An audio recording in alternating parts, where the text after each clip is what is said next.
Cristianismo en tiempos de crisis. El cristianismo en un tiempo de crisis, sin duda alguna. Era tal vez difícil en ese tiempo identificarse con ser cristiano. Tal vez ibas a ser perseguido, tal vez no ibas a tener la comodidad. Sin embargo, valía la pena. Y Pablo le va a escribir a su hijo Timoteo, su hijo espiritual, en el cual Pablo estaba preso, pero afuera estaba Timoteo luchando y tenía que permanecer. Y en 2 de Timoteo capítulo 3, versículo 12 en adelante le va a decir de la siguiente manera: y también todos los que quieren vivir piadosamente en Cristo Jesús padecerán persecución. Mas los malos hombres y los engañadores irán de mal en peor, engañando y siendo engañados. Pero persiste tú en lo que has aprendido y te persuadiste, sabiendo de quién has aprendido, y que desde la niñez has sabido las sagradas Escrituras, las cuales te pueden hacer sabio para la salvación por la fe que es en Cristo Jesús. Toda la Escritura es inspirada por Dios y útil para enseñar, para redarguir, para corregir, para instruir en justicia, a fin de que el hombre de Dios sea perfecto, enteramente preparado para toda buena obra. El cristianismo estaba tal vez en un tiempo de crisis, porque tal vez el dictador de entonces, el dictador de turno, el emperador Nerón, un día, como algunos autores lo definieron, tal vez por su locura excesiva, se levantó y algunos dijeron que quiso componer una canción.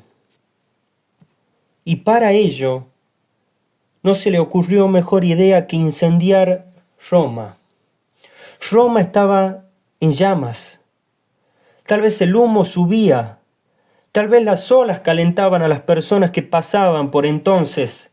La multitud tal vez romana era un caos, diciendo: ¿qué pasa? Las llamas cada vez los iban apretando más.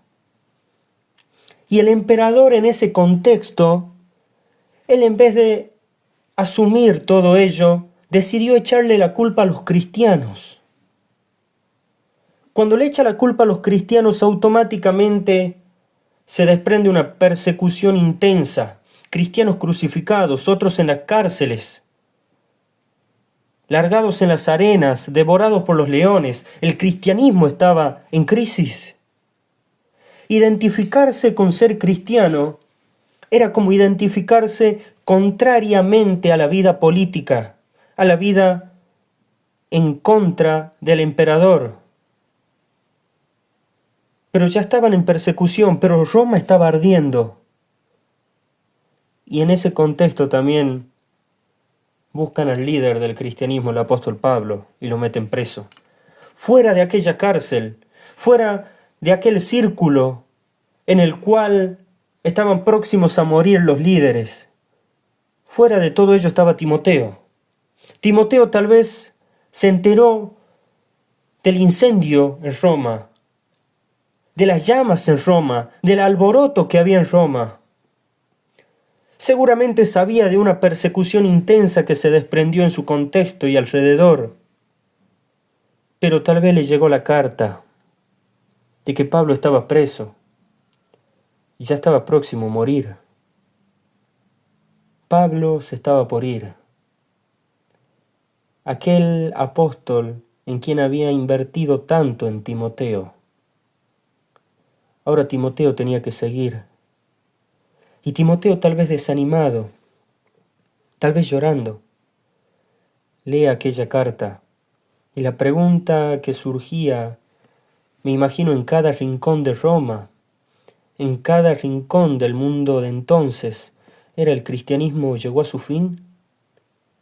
La crisis era tan fuerte que sin duda apretaba los corazones y las mentes de preguntas. Había una persecución, había un incendio, había cárceles por delante. Y Pablo le va a decir a Timoteo, todos los que quieren vivir piadosamente en Cristo Jesús padecerán persecución. Lo primero que me habla el pasaje es de la persecución. Dice Timoteo, vos tenés que seguir, pero recordá, si vas a vivir de una manera piadosa, de una manera contraria a este sistema, vas a padecer persecución. Esa palabra persecución aparece por lo menos en otras 3 partes de la Escritura. Por ejemplo, aparece en Mateo 5:10, lo cual dice, bienaventurados los que padecen persecución por causa de la justicia, porque de ellos es el reino de los cielos. Ahí me va a hablar del regocijo.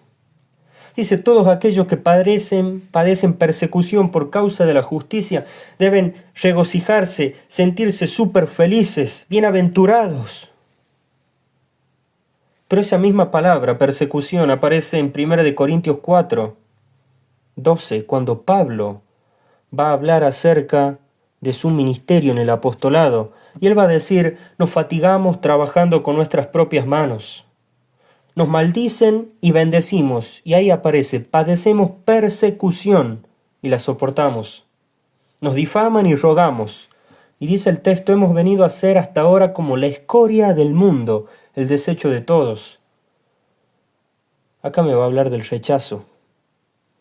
Pablo dice, nosotros nos fatigamos trabajando. Nosotros padecemos persecución, pero bendecimos, pero los demás, los de afuera, nos tienen como si fuéramos la escoria del mundo, el desecho de todos. No nos están dando palmadas en los hombros, todo lo contrario, está en crisis. Y varios quieren renunciar. Y el otro pasaje donde aparece esta palabra es en Gálatas 6:12. Que dice, los que tratan de obligarlos a ustedes a circuncidarse, lo hacen únicamente para dar una buena impresión y evitar ser perseguidos por causa de la cruz de Cristo.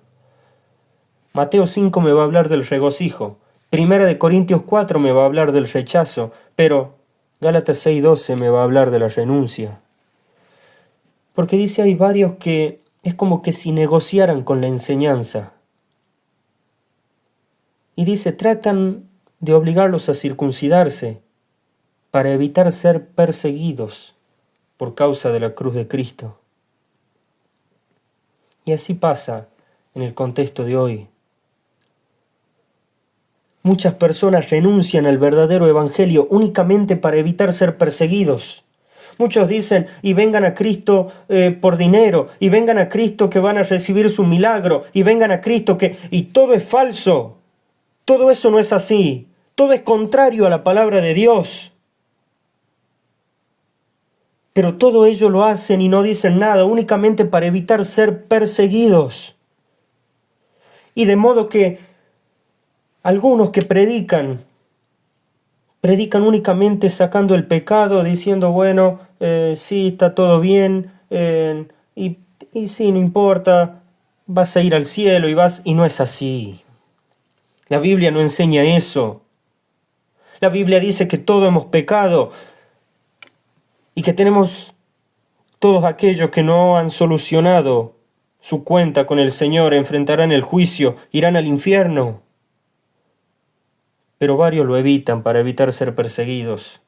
Pablo le dice, todos los que quieren vivir piadosamente, Timoteo, van a padecer persecución. Pero lo segundo que le dice no es tan solo la persecución, sino la perseverancia. Porque el versículo 13 de 2 de Timoteo 3 va a decir, mas los malos hombres y los engañadores irán de mal en peor, engañando y siendo engañados. Pero persiste tú. Esa palabra persiste se traduce como continuar. Es decir, Pablo le va a decir, pero continúa tú, persevera tú. ¿En qué? En primer lugar dicen lo que has aprendido, eso me habla de comunión. Lo segundo dicen lo que te persuadiste, eso me habla de convicción. Pero persiste en qué? Sabiendo de quién has aprendido, eso me habla de conducción. Dice que desde la niñez has sabido las sagradas escrituras, las cuales te pueden hacer sabio para la salvación por la fe que es en Cristo Jesús. Persiste, persevera. ¿En qué? en lo que has aprendido, la comunión, en lo que invertiste tiempo, en lo que viste por medio de las Escrituras que Jesucristo era el Mesías. Pero persiste en qué, en lo que te persuadiste, eso me habla de la convicción. Pero recordá, dice, de quién has aprendido, eso me habla de la conducción. Y por lo menos la Escritura me enseña que hay 3 personas en las cuales de manera directa influyeron en la vida de Timoteo. De acuerdo a lo que dice 2 de Timoteo 1:5, me va a hablar de su abuela Loida, para hablarme en primer lugar de la conversión.